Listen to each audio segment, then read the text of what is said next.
अरे क्या बताए, अभी तक पगार नहीं हुई ना, हमें आना है आपके पास। ठीक है, चलिए चलिए।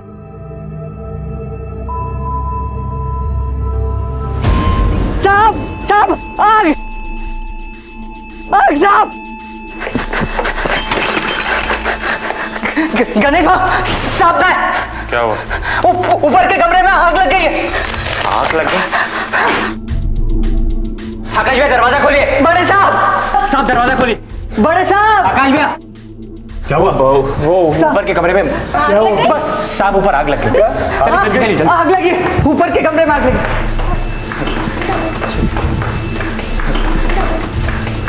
खोलो खोलो, जोर से खोलो। अरे अरे अरे नहीं खुला तो तोड़ो दरवाजा।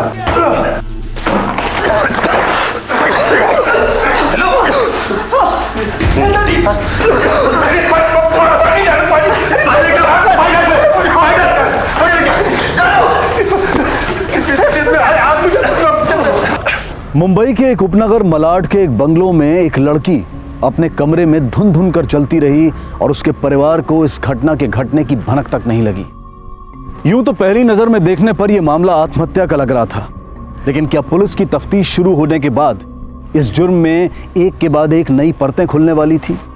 क्या जुर्म का एक ऐसा कॉकटेल सामने आने वाला था जिसमें ना सिर्फ शोषण और धोखा होगा, बल्कि ठगी, हत्या, लूट और बलात्कार भी पाया जाएगा?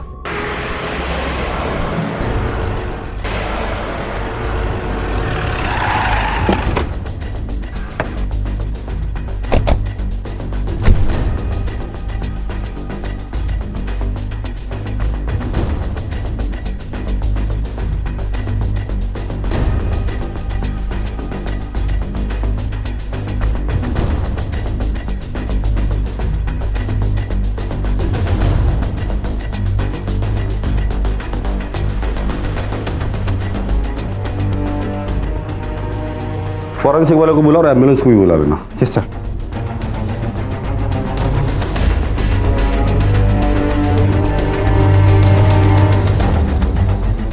सर लड़की तो स्कूल यूनिफॉर्म पहनी हुई है।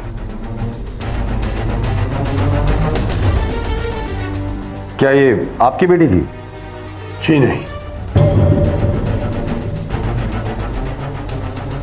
मेरा बहुत पुराना मुलाजिम है गणेश, उसकी बीवी थी। क्या ये तुम्हारी बीवी थी?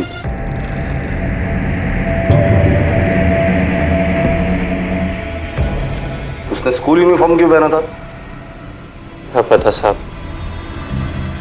ये तो वही बता सकती थी। सर ये घर मेरे चाचा जी का है।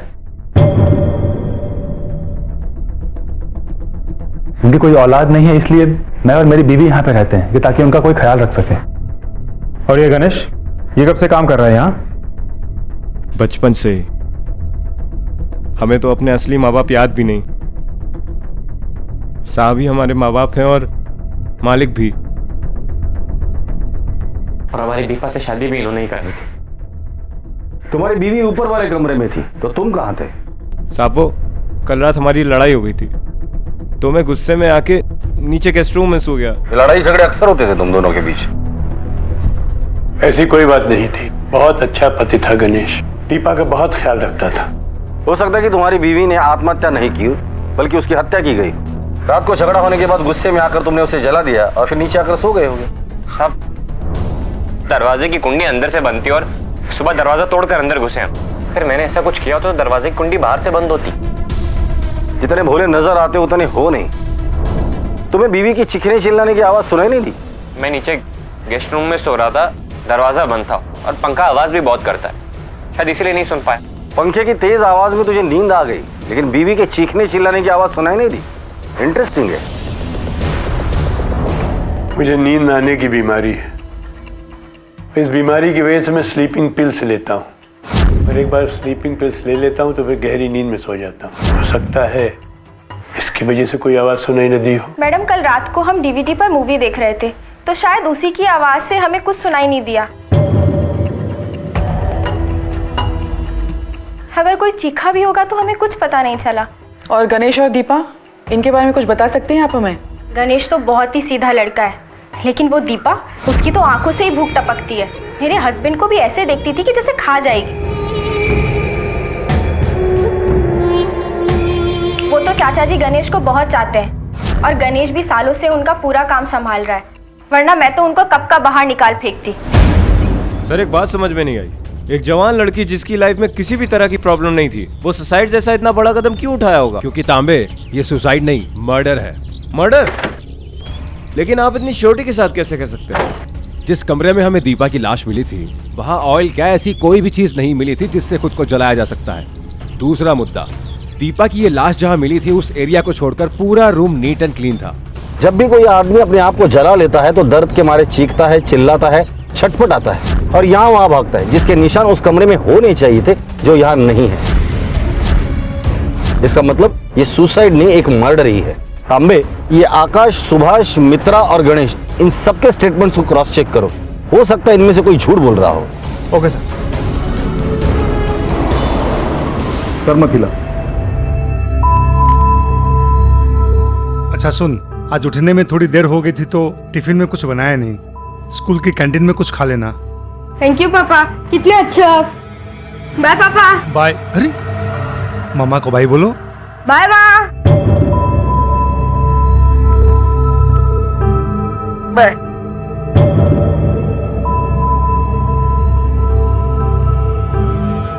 संभाल के जाना बेटा।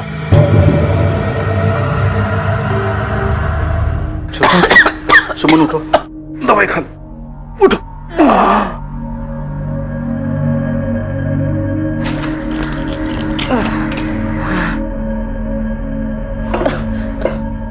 लो दवाई खाओ। लो दवाई लो।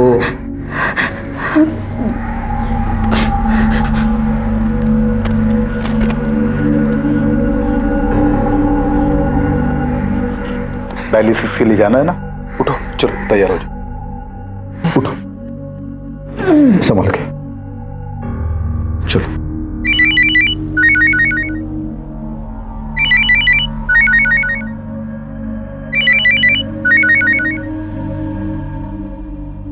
हेलो,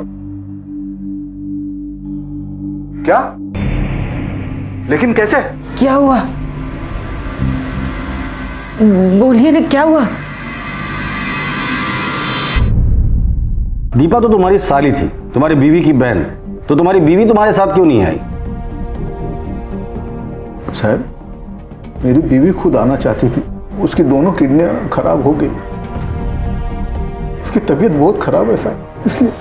सुरेश जी, क्या आप हमें दीपा के बारे में कुछ बता सकते हैं? मतलब कैसी लड़की थी वो? दीपा बहुत अच्छी लड़की थी सर, एकदम नेक, हमेशा खुश रहती थी, सबको खुश रखती थी, सबसे प्यार करती थी। देखिए, हमें शक है कि उसका मर्डर हुआ है। आपको क्या लगता है, गणेश ये सब कर सकता है? सर, अगर आपने ये सवाल मुझसे पहले पूछा होता तो शायद मैं ना कहता, लेकिन अब मेरा किसी पे विश्वास नहीं रहा साहब, किसी पर भी नहीं। तांबे, अगर किसी शरीफ इंसान का मर्डर होता है तो तुम्हारा सबसे पहले शक किस पर जाता है? जाहिर सी बात है सर, क्रिमिनल पे। करेक्ट। और किसी क्रिमिनल का मर्डर हो तो? वो तो कोई भी कर सकता है, क्रिमिनल भी या कोई शरीफ आदमी भी। करेक्ट। इसीलिए हमें कैरेक्टर का पोस्टमार्टम करना जरूरी है, जिससे हमें यह पता चले कि दीपा का मर्डर घर वालों ने किया है या बाहर वालों ने। सर, मैंने दीपा के एरिया में उसके बारे में पूछताछ की है, वहाँ पे किसी ने भी उसके लिए कोई नेगेटिव बात तो नहीं की है। मुझे लगता है बाकी लड़कियों की तरह वो भी नॉर्मल लड़की रही होगी। नीपा, नॉर्मल लड़कियां स्कूल यूनिफॉर्म पहनकर नहीं सोती। सर, तो आपके कहने का मतलब है कि वो एबनॉर्मल थी? नहीं, उसके हालात नॉर्मल नहीं थे।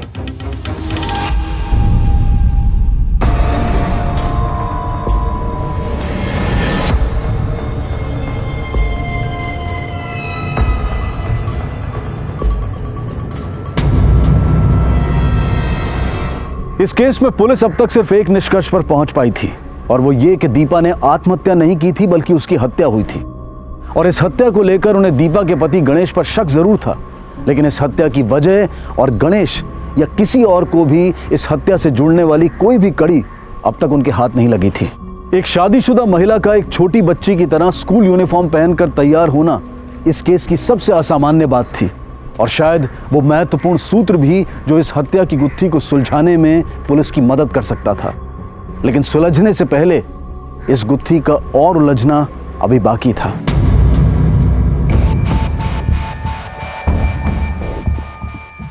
दीपा के पोस्टमार्टम रिपोर्ट के हिसाब से उसकी मौत गला दबाने से हुई और वो भी 3 दिन पहले। कल तो उसे सिर्फ जलाया गया है ना शॉकिंग? सर लेकिन ऐसे कैसे हो सकता है? ऐसा नहीं हो सकता इंस्पेक्टर। कल रात हम सब ने साथ में डिनर लिया था, दीपा भी उस डिनर में शामिल थी। ये सब लोग इस बात के गवाह हैं। रस्तोगी साहब, इंसान झूठ बोल सकता है, साइंस नहीं। पोस्टमार्टम रिपोर्ट में साफ साफ लिखा है कि दीपा की मौत 3 दिन पहले हुई थी। इसका एक ही मतलब होता है, दीपा को 3 दिन पहले मारा गया, फिर ऊपर वाले रूम में रखा गया और कल उसे जलाकर हमें यह दिखाने की कोशिश की कि दीपा ने आत्महत्या की है। तो कहीं आप हम पर तो शक नहीं कर रहे हैं ना इंस्पेक्टर? आकाश साहब, ये मर्डर का मामला है। जब तक हमें असली कातिल नहीं मिलता, आप सब लोग हमारे शक के दायरे में रहेंगे। हमें शक है कि दीपा के कत्ल की साजिश में आप सब लोग शामिल हैं।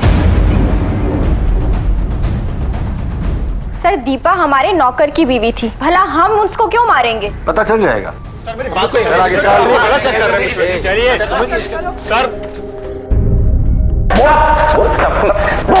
बोल बोल बोल बोल जल्दी बोल बोल। जितना भी मार लीजिए, मैंने दीपा को नहीं मारा। मैं कह रहा हूं मैंने दीपा को नहीं मारा।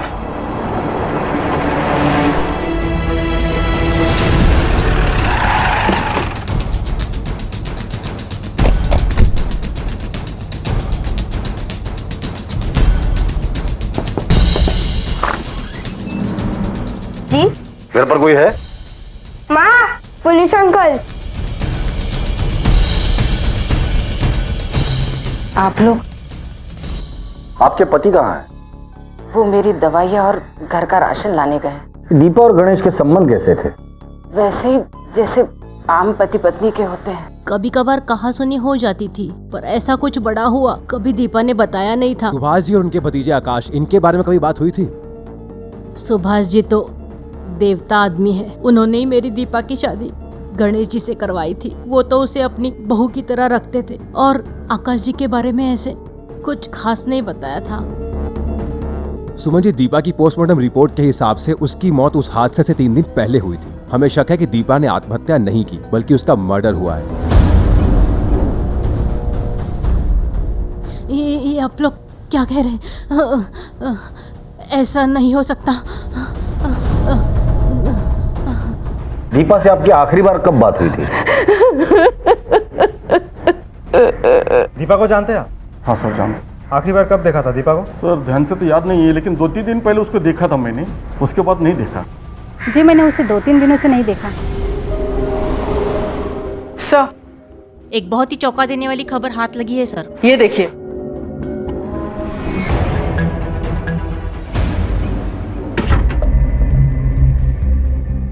देखिए इंस्पेक्टर, मैं एक सीनियर सिटीजन हूँ और आप इस तरह से बिना वजह मुझे यहाँ पर नहीं बिठा सकते।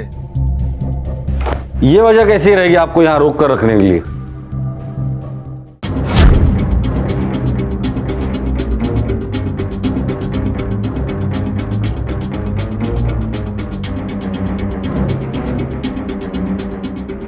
ये सच है, दीपा मेरी ही पत्नी थी, गणेश की नहीं।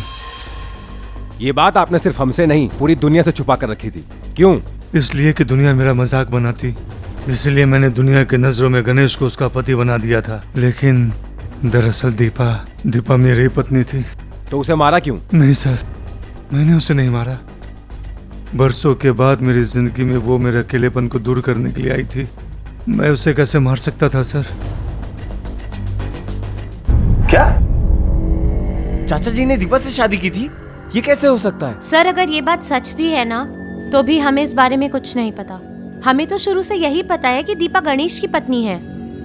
हाँ, चाचा जी दीपा पे मेहरबान जरूर थे, लेकिन सर उनके पीछे ये सब वजह होगी, ये बात तो मैं सपनों में भी नहीं सोच सकती थी। बचपन से ही साहब के साथ ही रहा, कभी किसी चीज के लिए मना नहीं किया। इसलिए तू तेरे मालिक के कहने पर दीपा का दिखावे का पति बनने के लिए तैयार हो गया। दीपा को बताया शादी तेरे साथ हो रही है और उसे धोखा देकर शादी तेरे मालिक से करवाई। धोखा दिया दीपा को? नहीं साहब, धोखा नहीं दिया है मैंने। दीपा मेम साहब को अच्छे से मालूम था कि उनकी शादी मेरे साथ नहीं बल्कि साहब के साथ हो रही है, और उनको ही नहीं, उनकी बहन सुमन और उनके जीजा सुरेश को भी मालूम था। सुरेश को बुलाओ। सर। बोल।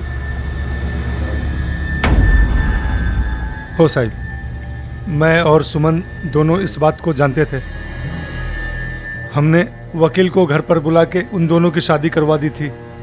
आसपास वालों को, रिश्तेदारों को यह बताया था कि दीपा की शादी गणेश के साथ हो गई है। तुमने तो कहा था कि दीपा तुम्हारी बेटी की तरह है, फिर उसकी शादी उसकी दुगनी उम्र वाले आदमी के साथ क्यों की? साहब, दीपा मांगलिक थी। हमने उसकी शादी के लिए बहुत कोशिश की, लेकिन कहीं कुछ नहीं हुआ था। एक दिन सुभाष जी ने दीपा का हाथ मांगा, लेकिन सुभाष जी की उम्र को देख के हम लोग थोड़ा सोच विचार में पड़ गए थे। लेकिन दीपा ने उनसे शादी करने के लिए हाँ बोल दी, तो हमें भी हाँ बोलना पड़ा। तुमने समझाया नहीं उसे? बहुत समझाया था सर। सुमन ने तो अपनी कसम तक दी थी उसको, लेकिन दीपा ने एक ना मानी। उसने कहा कि अगर सुभाष जी से उसकी शादी नहीं हुई तो वो जान दे देगी। हमें उसकी बात माननी पड़ी साहब। अगर दीपा आपकी बीवी है तो उसे आपके कमरे में होना चाहिए था। वो दूसरे कमरे में क्या कर रही थी? घर वालों को मेरे संबंधों के बारे में पता नहीं था, इसलिए मेरे साथ समय बिताने के बाद वो पास के कमरे में चली जाती थी ताकि लोग हमें एक साथ में देख सकें। स्कूल यूनिफॉर्म पहनकर? नहीं सर, मैंने उसे बहुत सारी ड्रेसेस लाके दी थी। यहाँ तक कि उसके पास बहुत सारी नाइट ड्रेसेस भी थी। वो स्कूल यूनिफॉर्म कैसे पहने हुए थी मुझे नहीं मालूम। हेलो। हाँ मैं ठीक हूँ। चाबी का इंतजाम हो गया? ठीक है, तो कल सुबह पक्का। क्या लगता है सर, इस सुभाष और दीपा के रिश्ते की सच्चाई का उसके मर्डर के साथ कोई लेना देना हो सकता है? क्यों नहीं हो सकता? हो सकता है कि शादी के बाद दीपा गणेश को चाहने लगी थी और ये बात सुभाष को पता चल गई और इसलिए उसने मार डाला। फिर गणेश क्यों चुप रहेगा सर? गणेश इसलिए चुप बैठा क्योंकि गणेश नौकर है, बचपन से उनके घर पे रहा है। अगर वो मुंह खोलेगा तो सब कुछ गवा बैठेगा। फिर तो उसके भतीजे आकाश और उसकी पत्नी मित्रा को भी इसके बारे में पता हो सकता है। बिल्कुल हो सकता है, लेकिन आकाश के अलावा सुभाष का इस दुनिया में कोई नहीं। तो जाहिर सी बात है कि सुभाष के मरने के बाद सारी प्रॉपर्टी आकाश और उसके बीवी के नाम हो जाएगी। दूसरी पॉसिबिलिटी, दीपा का फिर गणेश के साथ नहीं बल्कि आकाश के साथ चल रहा और ये बात सुभाष को पता चल गई और उसने गणेश की मदद से दीपा को मार डाला। सर, सुभाष और बाकी लोगों के कॉल और लोकेशंस की डिटेल्स। सर, पिछले 4 दिनों के दौरान गणेश, आकाश, मित्रा और सुभाष की लोकेशन में कुछ भी सस्पिशियस नहीं रहा है, लेकिन सुभाष के लैंडलाइन से ये नंबर मिला है। उस हादसे के होने के कुछ 1 हफ्ते पहले से सुभाष के लैंडलाइन से इस नंबर पर और इस नंबर से लैंडलाइन पर काफी कॉल्स एक्सचेंज हुई हैं, जो कि हादसे के होते ही बंद हो गई अचानक से। किसका नंबर है ये? सर, ये एक मॉर्ग के केयरटेकर वसंत खोबरागड़े का है। मॉर्ग? सर,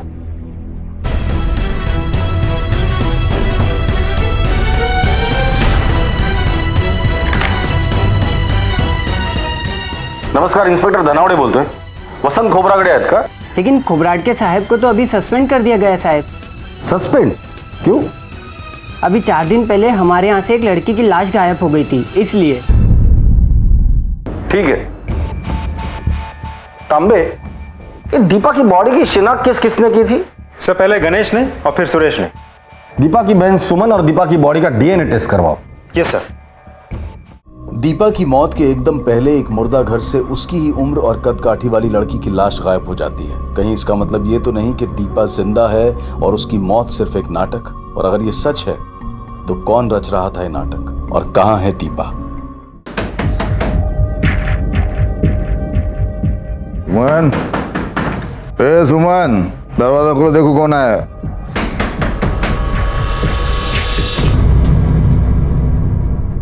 आप लोग? हमें सुमन से मिलना है। हाँ आइए, आइए अंदर आइए, आइए अंदर आइए। सुमन, सुमन, यश, यश बेटा, सुमन कहाँ गई? रात को यही सोए थे दोनों सामने। एक मिनट।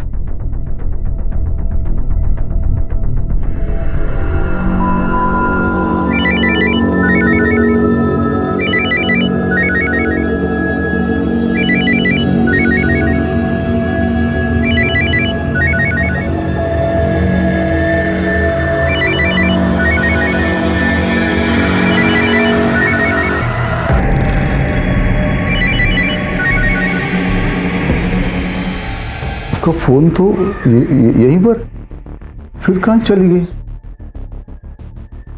एक मिनट, शायद डॉक्टर के पास गई होगी।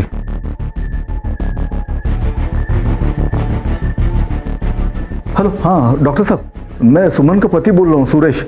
मेरी बीवी सुमन आई है वहां पे? जी नहीं, वो तो यहाँ नहीं आई। वहां पर भी नहीं हो? दीपा, आस पड़ोस में पूछताछ करो, किसी ने सुमन को देखा है क्या? एक मिनट साहब। क्या हुआ? अरे क्या हुआ?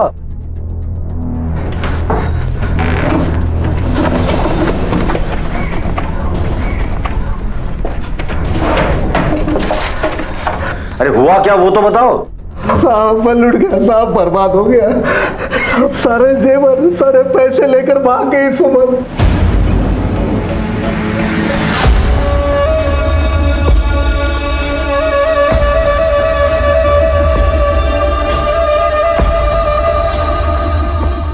तांबे, ये सुमन के गायब होने वाली बात मुझे हजम नहीं हो रही है। सुमन का गायब होना और दीपा मर्डर केस, ये दोनों एक दूसरे से कनेक्टेड है। पहले उस घर से कोई तो मॉर्ग के केयरटेकर को फोन करता है, फिर उसी मॉर्ग से दीपा के उम्र वाली डेड बॉडी गायब हो जाती है। मुझे लगता है ये सारे टुकड़े एक ही केस के, जिसे हम जोड़ नहीं पा रहे। मुझे भी कुछ ऐसा लगता है सर। ये देखिए, सुमन के कॉल रिकॉर्ड में दीपा का एक कॉल है। आग लगने वाली रात उसने वो कॉल किया था, लेकिन जब हमने सुमन से बात की तो सुमन ने कहा कि पिछले 5 दिनों में उसके साथ कोई बात ही नहीं हुई दीपा की। दीपा से आपकी आखिरी बार कब बात हुई थी? 5 दिन पहले उसने मुझे फोन किया था। हमसे झूठ बोल रही है सर। एक और बात, जब हमने दीपा की बॉडी का डीएनए टेस्ट करवाना चाहा तो सुमन भाग गई। हो सकता है कि ये एक महज इत्तेफाक है या ना है। सुमन का गायब होना कोइंसिडेंस समझ सकता हूं, लेकिन दीपा के कॉल को लेकर उसका झूठ बोलना, उसका क्या? मुझे लगता है सुमन हमसे कुछ छुपा रही थी।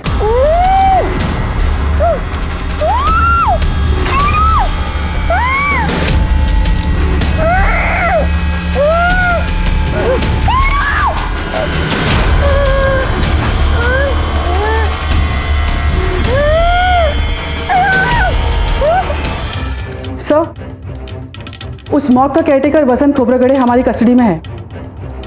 चलो। सर मारिएगा मत सर, मारे सब कुछ बताऊंगा सच सर। सर साहब, छोटी सी लालच की वजह से मैंने इतनी बड़ी गलती कर दी सर। साहब, कोई 10 दिन पहले की बात है, मुझे किसी ने फोन किया सर। साहब, उसने मुझे बोला वो 5 लाख रुपए मुझे देगा यदि मैं उसको एक जवान लड़की का डेड बॉडी ला कर दूं। साहब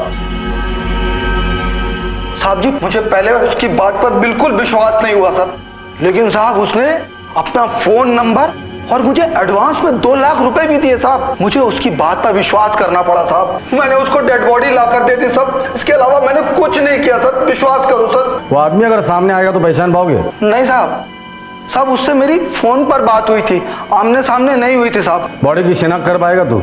हाँ बिल्कुल करूंगा साहब।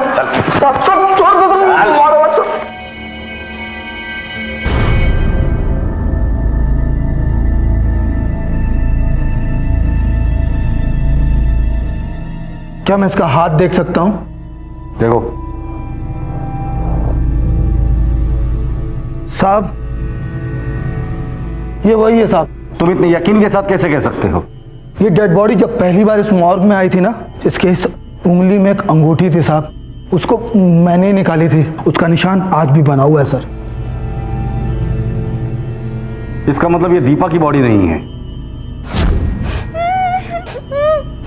सर, इस बात में कोई शक नहीं है कि दीपा जिंदा है। बॉडी की अदला बदली का खेल खेल के हमें बेवकूफ बना जा रहा है। लेकिन खेल कौन रहा है? खुद दीपा और घर का कोई आदमी भी इसमें इन्वॉल्व है। लेकिन सर उसी घर का कोई होगा, हम इतनी श्योरिटी के साथ कैसे बोल सकते हैं? बाहर का भी तो कोई हो सकता है। चांस ही नहीं। अकेली दीपा या कोई बाहर का आदमी घर में सबके रहते हुए बॉडी को घर में लाना, प्लांट करना इम्पॉसिबल है। मॉर्ग के केयरटेकर को भी फोन उसी घर के लैंडलाइन से गया था। इसका मतलब घर का कोई आदमी इन्वॉल्व है। सर हम आपके पास ही आ रहे थे। वो चाचा जी का कल रात से कुछ पता नहीं चल रहा है। उनको फोन ट्राई कर रहा हूं, उनका फोन बंद आ रहा है। यहां तक कि उनके दोस्तों को भी मैंने खबर की, लेकिन कुछ पता नहीं चल पाया सर। दीपा जिंदा थी और उसकी बहन सुमन अपने बेटे के साथ फरार, और अब दीपा का असली पति सुभाष भी लापता था। क्या यह सिर्फ एक संयोग था या किसी गहरी और सोची समझी साजिश का एक हिस्सा जो शायद इनमें से ही किसी एक ने रची थी? सवालों के ढेर लगते जा रहे थे और जवाबों का दूर दूर तक पता नहीं था, लेकिन मुंबई पुलिस ने इस गुत्थी को सुलझाने का फैसला कर लिया था और अब उन्हें तलाश थी उस एक क्लू की जिसके सहारे वो जुर्म के इस बदसूरत और घिनौने खेल को खत्म कर सकें। सबसे पहले दीपा गायब होती है, अपनी मर्जी से या मर्जी के खिलाफ हमें नहीं पता। उसके बाद जेवर और पैसे लेकर सुमन गायब हो जाती है और अब सुभाष गायब है। मुझे लगता है तीनों का एक के बाद गायब होना एक दूसरे से कनेक्टेड है, पर कैसे ये हमें ढूंढ कर निकालना है। तो हम एक काम करो, सुभाष के साथ साथ दीपा, आकाश, मित्रा और सुमन इनके बैंक स्टेटमेंट्स निकालो और सुभाष, दीपा, सुमन और यश इनके फोटोग्राफ्स हर पुलिस स्टेशन में सर्कुलेट करो और खबरियों को काम पर लगा दो। Okay sir. सर पिछले 6 महीनों में सुभाष के अकाउंट से आकाश के अकाउंट में कुल 16 लाख रुपए ट्रांसफर हुए। क्या कहना है इसके ऊपर? सर आप लोग मुझ पर शक कर रहे हैं। आप लोग शायद भूल रहे हैं कि मैं अपने चाचा जी का इकलौता वारिस हूँ और ये पैसे उन्होंने मुझे मेरे खर्च के लिए दिए थे। 6 महीने में 16 लाख रुपए का खर्चा? मेरे चाचा जी एक बहुत बड़े बिजनेसमैन हैं, वो आपकी तरह पुलिस ऑफिसर नहीं है। सही कहा तूने। ये थप्पड़ मैंने तुझे इसलिए नहीं मारा क्योंकि तूने मेरा ईगो हर्ट किया। ये थप्पड़ मैंने तुझे इसलिए मारा क्योंकि हम लोगों को ईमानदार लोग पसंद है, बेईमान बिजनेसमैन नहीं। सर मैं सच कह रहा हूं, ये पैसे मुझे चाचा जी नहीं दिए थे। तांबे सर मैं सच कह रहा हूं, सर यकीन करो, सर मैं झूठ नहीं बोल रहा हूं, ये पैसे चाचा जी नहीं थे। देखिए मैडम, आपका पति तो हमें कोऑपरेट नहीं कर रहा है, पर आप चाहे तो इनकी मदद कर सकते हैं, वरना ये ऐसे ही पीटता रहेगा। बोलो। सर आकाश चाचा जी को ब्लैकमेल कर रहे थे दीपा से शादी को लेकर। क्या? सर मैं मानता हूं कि मैं चाचा जी को ब्लैकमेल कर रहा था कि अगर उन्होंने पैसे नहीं दिए तो मैं उनको दोस्तों में बदनाम कर दूंगा, लेकिन इसका ये मतलब नहीं कि सर मैंने उनका खून कर दिया है। दीपा की डेड बॉडी मिलने के बाद चाचा ने पैसे देने से मना किया होगा और गुस्से में आकर तुमने उन्हें मार डाला। सर ऐसा नहीं है, चाचा जी इसके बाद भी मुझे पैसे दे रहे थे, तो फिर मैं उनका खून क्यों करूंगा? तो फिर किसने मारा होगा? सर यही तो मुझे नहीं पता कि किसने मारा। तू ऐसे सच नहीं बोलेगा तांबे, जब तक ये सच नहीं बोलता पीटो इसे। सर आकाश ने कोई खून नहीं किया। सर प्लीज उसे मत मारिए सर प्लीज।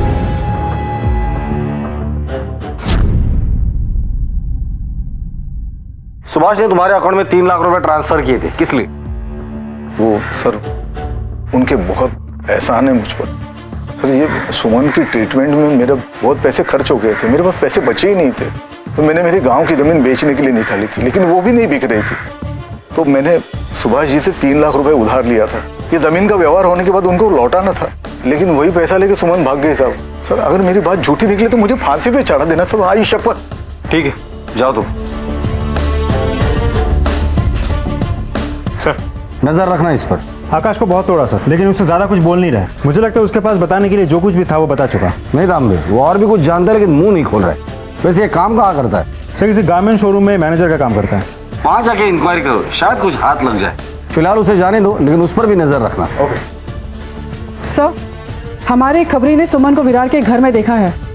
चलो।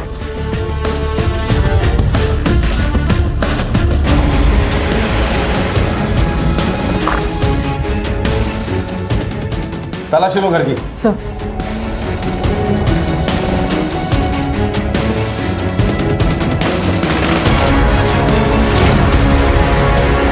Sir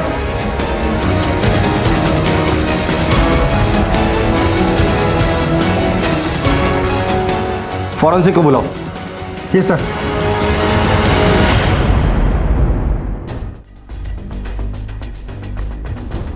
Nipah, yes sir. पता करो ये घर किसके नाम पर है और किसे रेंट पर दिया था। Right sir. सर सुभाष मारा जा चुका है, दीपा जिंदा है और सुमन और दीपा दोनों ही फरार हैं और किसी भी नेबर ने उनको एक साथ नहीं देखा है। वैसे देखा जाए तो दोनों को एक साथ ही होना चाहिए था। होना तो चाहिए और यही हुआ होगा। दीपा ने सबसे पहले अपने मौत का नाटक किया और गायब हो गई। उसके बाद सुमन पैसे और जेवर लेकर गायब हो गई। शायद उसके बाद सुभाष को सुमन ने कांटेक्ट किया होगा और दीपा जिंदा होने की बात कही होगी और पैसे की डिमांड की होगी, और पैसे मिलने के बाद दीपा और सुमन ने मिलकर सुभाष को मार डाला और भाग गए, लेकिन अलग अलग। लेकिन सर अलग अलग क्यों, एक साथ क्यों नहीं? इसका जवाब तो वो दोनों ही दे सकती है।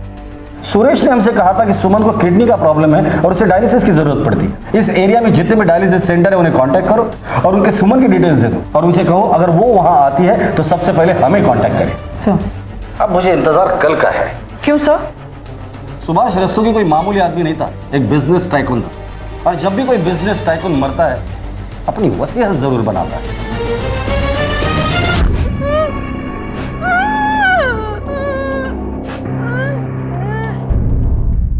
वकील साहब पढ़िए। मेरे क्लाइंट मिस्टर सुभाष रस्तोगी ने अपनी चल और अचल संपत्ति अपनी वाइफ दीपा और अपने नौकर गणेश के नाम कर दी है। अरे ये क्या बकवास है? हाँ? चाचा जी ऐसी वसीयत कर नहीं सकते। झूठ बोल रहे हो तुम।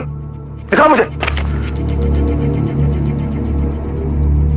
साले नमक हराम, तूने और दीपा ने मिलकर चाचा जी को मेरे खिलाफ भड़काया होगा। पहले तुम दोनों ने प्रॉपर्टी पे नाम करवा ली, उसके बाद उन्हें जान से मार डाला। छोड़ूंगा तुझे। हीरो छोड़िए, चल साइड में आ। सही से गिरफ्तार कीजिए। ये सब इसका और दीपा का प्लान था सर। इसे पकड़ लीजिए सर। तांबे ले चलो इसे। अरे सर आप इसकी बात सर, ये विरार के उसी मकान का मालिक है जहां पे हमें सुभाष की लाश मिली थी, और इसका कहना है कि उस मकान को गणेश नाम के किसी आदमी ने किराए पर लिया था। आओ।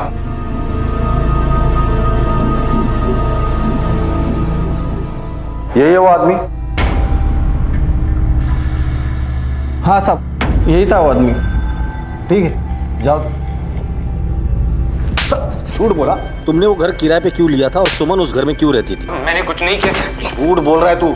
तू भी इस प्लान में शामिल था। दीपा और सुमन को भगाने में मदद की और सुभाष को मार डाला। दीपा और सुमन कहाँ है और सुभाष को क्यों मारा? साहब मैं कह रहा हूँ मेरी कोई गलती नहीं, मैंने किसी को नहीं मारा। मैं बेकसूर हूँ, मैं बोल रहा हूँ साहब मैंने कुछ नहीं। तांबे, ये दीपा और सुमन का मिलना बहुत जरूरी है। जब तक ये दोनों हाथ नहीं लगती इस केस की गुत्थी नहीं सुलझेगी। अब डायलिसिस के लिए चलिए ना माँ, कितने दिनों से नहीं करवाया, मुझे बहुत डर लग रहा है माँ, प्लीज चलिए ना, प्लीज माँ।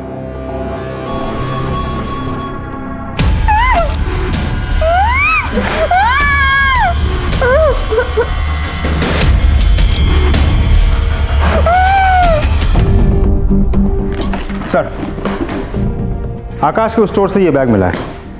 क्या है इसमें? खोलो।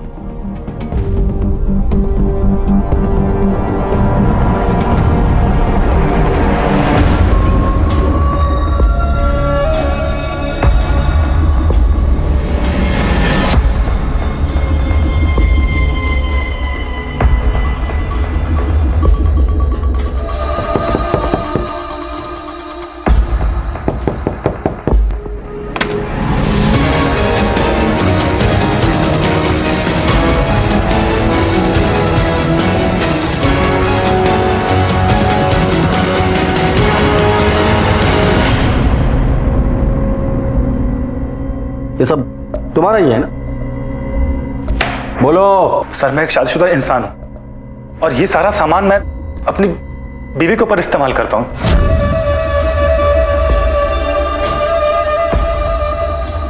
अब क्या ये भी क्राइम है? नहीं नहीं, बिल्कुल क्राइम नहीं है। पर क्या है, तुम्हारे घर में एक औरत की लाश मिली है जो स्कूल यूनिफॉर्म में थी, और जो कि तुम इस खेल के माहिर खिलाड़ी हो, तो हो सकता है जो तुम खेल अपनी बीवी के साथ खेल रहे थे, हो सकता है कि वही खेल तुम अपने अंकल की बीवी दीपा के साथ खेल रहे हो। एनीवेज, तुम्हारे अंकल की मौत हो चुकी है और दीपा अपनी मौत का नाटक करके फरार है।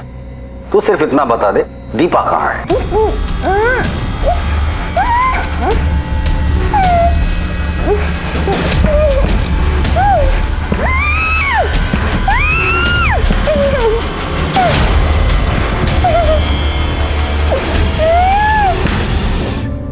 सर मुझे सच में नहीं पता कि दीपा कहां पे है, और मैं तो शुरू से जानता था कि दीपा मेरे चाचा जी की वाइफ है, और मैं अपने चाचा जी की वाइफ के साथ ऐसा कैसे कर सकता हूं? तेरे बारे में मुझे नहीं पता, लेकिन आग की फितरत में बहुत अच्छे से जानता हूं। जब लगती है ना तो घर रिश्ते कुछ नहीं देखती, सिर्फ जलाना जानती है। अब वो आग तेरे अंदर लगी थी या दीपा के अंदर लगी थी, वो तू हमें बताएगा। सर मैं आपको कैसे यकीन दिलाऊं कि ऐसा कुछ भी नहीं था मेरे और दीपा के बीच में? तांबे, इस बार इसका इस्तेमाल करना। सर मेरी बात तो सुनिए। सर मैं सच कह रहा हूं, सर ऐसा कुछ भी नहीं था। नमस्कार, इंस्पेक्टर धनावड़े बोलते हैं।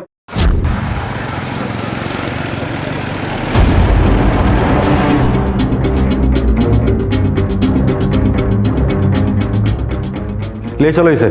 चलो मैडम, मैंने चल।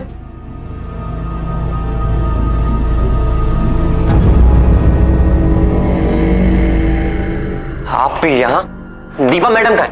वो ठीक तो है ना? आप दोनों साथ में थे, आप अकेले हैं? हमारा शक सही निकला। तूने मदद की थी ना दीपा और सुमन को यहाँ से भगाने में? साहब पर मैंने मदद की थी, और इसीलिए मुर्दा घर से लाश लेकर जलाई, ताकि लोगों को लगे कि वो मर चुकी है और कोई उन्हें ढूंढने की कोशिश ना करे। तो ये सब किया क्यों तुमने? आपको आकाश भैया के ऑफिस से जो सामान मिला था वो दरअसल चुराया हुआ। असल में वो सामान साहब का था। सुभाष जी का?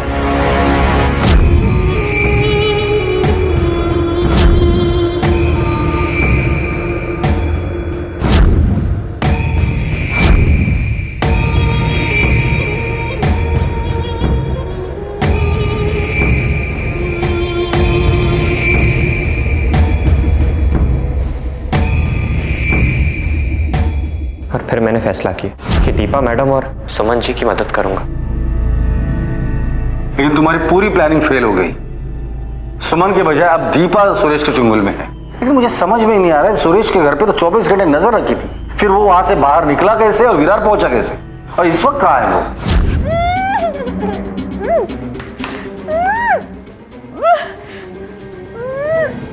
दीपा कहां है? दीपा मेरे साथ ही थी। जल्दी निकलते हैं यहाँ से। दीदी, दीदी आप निकलो यहाँ से। नहीं तो मेरे साथ चल। निकलो दीदी, जल्दी।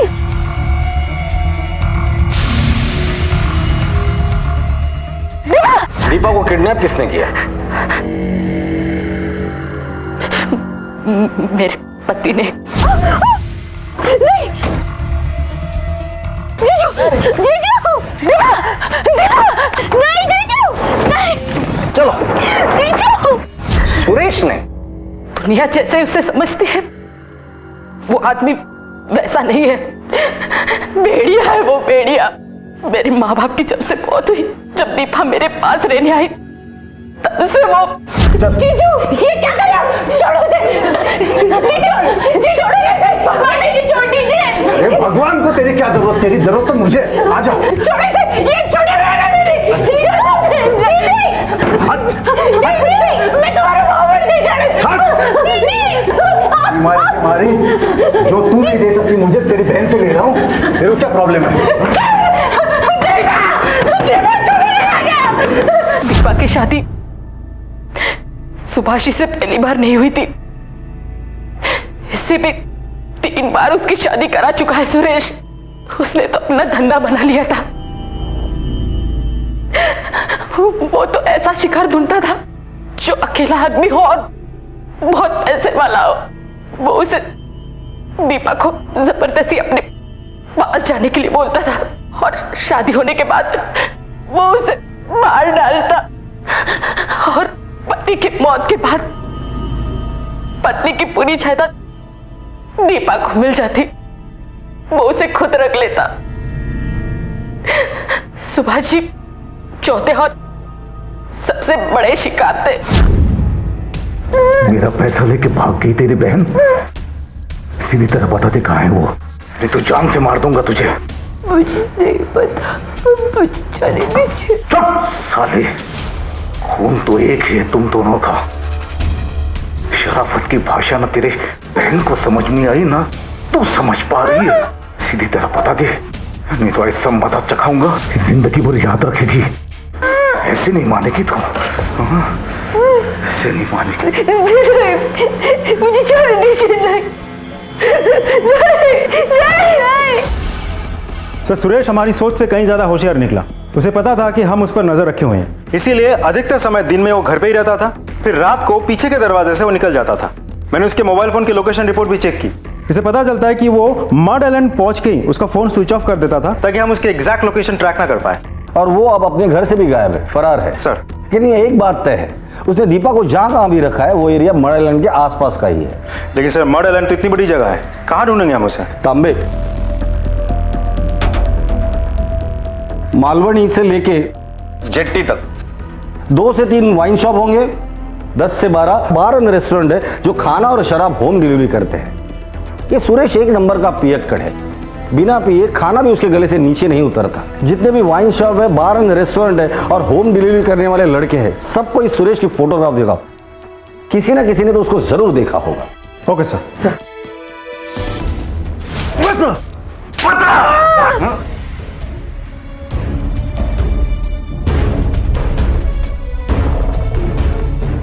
अरे सुनो जरा, ये फोटो देखो, पहचानते हो?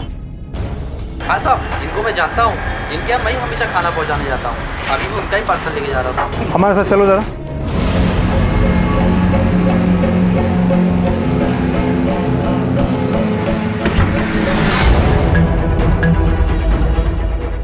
दीपा, खोलो इसे। सर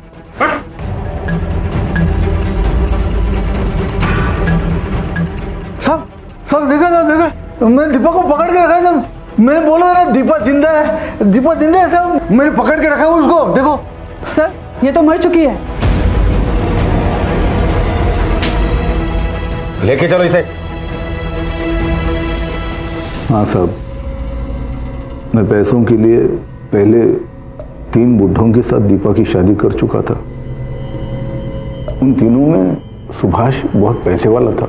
मैंने सोचा कि अगर सब कुछ ठीक चला तो मेरी पूरी लाइफ सेट हो जाएगी, मेरी भी और इन दोनों बहनों की भी। लेकिन इन दोनों बहनों ने सब कुछ बर्बाद कर दिया, सब कुछ। वो जली हुई लाश जब मिली, उसके बाद न जाने कहां से सुभाष को मेरी असलियत के बारे में पता चल गया और वो मुझे धमकाने लगा कि वो आपको सब कुछ बोल देगा।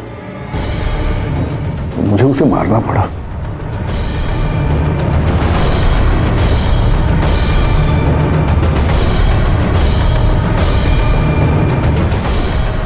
मेरे पास और कोई रास्ता ही नहीं था। मेरे बेटे यश ने जब मुझे कॉल किया तब मुझे पता चल ही गया था ये दोनों बहनें कहां छुप कर बैठी। तो मैंने दीपा को वहां से उठा लिया और सुभाष की लाश को वहां पर छुपा दिया। मेरा प्लान ये था कि सुमन को ढूंढ के वो मेरे पैसे और जेवर उससे हासिल कर लूं, उसके बाद आपको सब कुछ बता दूं, ताकि आपको लगे कि सुभाष का खून सुमन ने किया है। लेकिन मेरे सुमन तक पहुंचने से पहले आप लोगों ने सुमन को ढूंढ लिया और मेरा सारा खेल खत्म हो गया। तेरा खेल खत्म हो गया? तेरा खेल खत्म हो गया? इतने मासूम लोगों की जिंदगी बर्बाद करने के बाद भी तुझे लगता है कि तेरा खेल खत्म हो गया? तेरा खेल खत्म हो गया? सुरेश की तरह हर मुजरिम के लिए जुर्म सिर्फ एक खेल होता है, लेकिन ये खेल वो खेल होता है जो कभी किसी खिलाड़ी को जीतने नहीं देता। जुर्म का सिर्फ एक हासिल होता है और वो होता है बर्बादी। सुरेश ने दीपा की मजबूरी का फायदा उठाकर न सिर्फ अपने रिश्ते बल्कि पूरी इंसानियत को भी शर्मसार कर दिया और अनजाने में ही सही उसके इस गलत में बराबरी का साथ दिया खुद दीपा और उसकी बहन सुमन ने। गणेश ने दीपा का साथ देने का काबिल तारीफ फैसला लिया, लेकिन वो भी गलत रास्ता चुनने की गलती कर बैठा और इन सब की मिलीजुली गलतियों ने वो हालात पैदा कर दिए कि जिनमें फंसकर सुभाष और खुद दीपा तक को अपनी जान गंवानी पड़ी। इस कहानी में हम सब के लिए सीख है कि हम अपने आप से वादा करें कि उनकी इस गलती को हम अपनी जिंदगी में दोबारा कभी ना दोहराएं। अब मैं अनूप सोनी आपसे विदा लेता हूं, फिर मुलाकात होगी अगले एपिसोड में एक और चौंका देने वाले केस के साथ। तब तक अपना और अपने परिवार का ख्याल रखें और देखते रहें क्राइम पेट्रोल डायल 100। सबक एक को सीख हम सबको। जय हिंद।